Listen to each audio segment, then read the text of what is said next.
You ever just stare up at a giant skyscraper and think, how on earth do they keep track of every single nut, every bolt, every pane of glass, without the budget just completely imploding?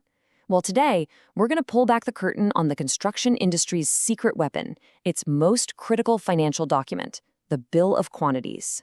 I mean, think about it for a second. You're trying to build something huge, a bridge, a hospital, a stadium. You're juggling thousands of materials, hundreds of workers, and millions, sometimes billions of dollars. The potential for just, total financial disaster, it's massive. So that's the big question, right? How do you actually bring order to all that chaos? How do you make sure a project that looks great on paper doesn't just turn into a financial black hole?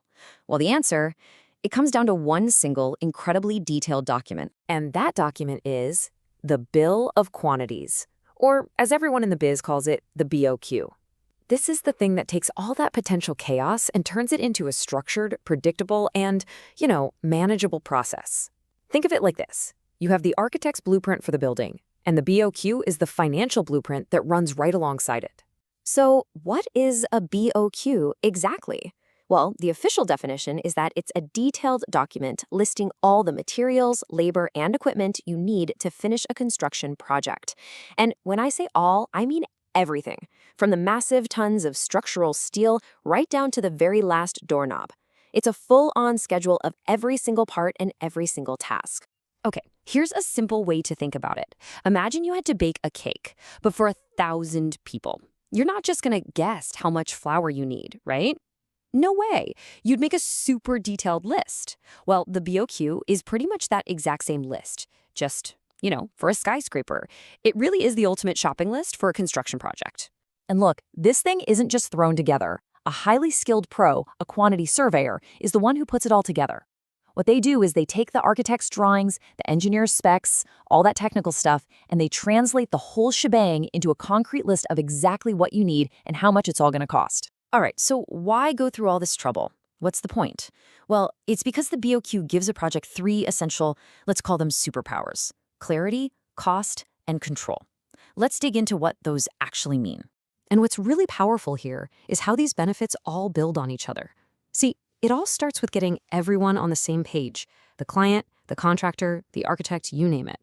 That clarity, that leads directly to an accurate cost estimate, which is, of course, the key to staying on budget.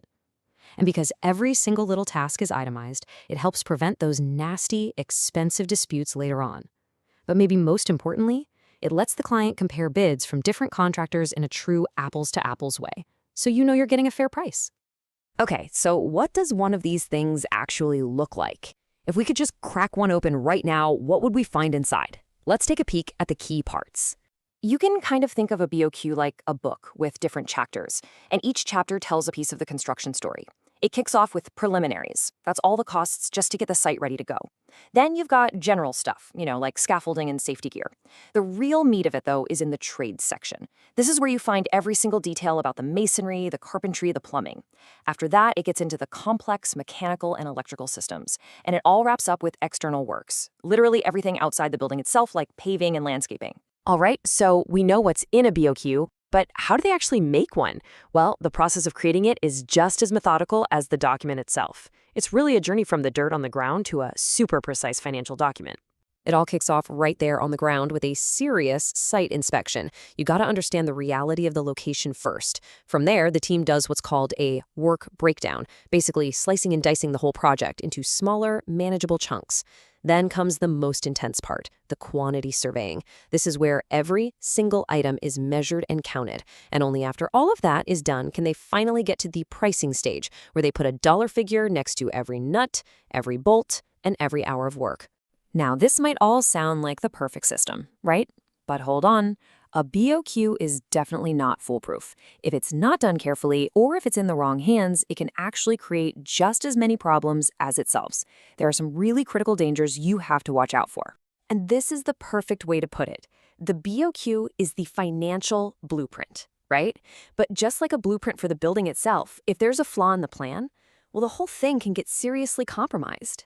So the first big challenge is that a good BOQ costs money and time to make. It's a real investment. And probably its biggest weakness, it's just a snapshot in time. I mean, we all know in the real world of construction, things change. Designs get tweaked, and a static document like this can become outdated like overnight. And on top of those issues, you just got plain old human error. But here, a simple mistake can have absolutely catastrophic consequences. A little typo or miscalculation on this document doesn't just stay on the paper. Nope, it translates directly into real-world budget disasters and massive project delays. So let's talk about the biggest mistakes. Number one, the most fundamental one, incorrect measurements. I mean, just get the square footage wrong on something and suddenly you're either shutting down the whole project, waiting for more materials, or you've just wasted a fortune on stuff you don't need. Okay, mistake number 2, and it's a big one. Omissions.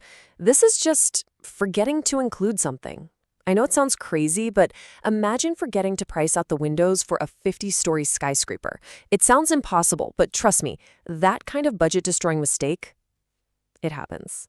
And the list of potential screw-ups goes on and on. You've got simple stuff, like the numbers not matching the drawings, or accidentally counting items twice, or just bad math. But then there are bigger blunders, like making bad assumptions about the site conditions, or completely forgetting to account for currency differences on a big international project. But let's be super clear here. Even with all these risks, a well-made bill of quantities is not optional. It is the absolute financial foundation of a project. Without one, you're not really building. You're just gambling with millions of dollars. It's the only way you can really get that clarity, cost certainty, and control we talked about. So, let's end with this thought. The BOQ is the financial foundation that the physical foundation gets built on. And it really makes you think, doesn't it? What happens to a building when that invisible foundation has a crack in it right from the very start?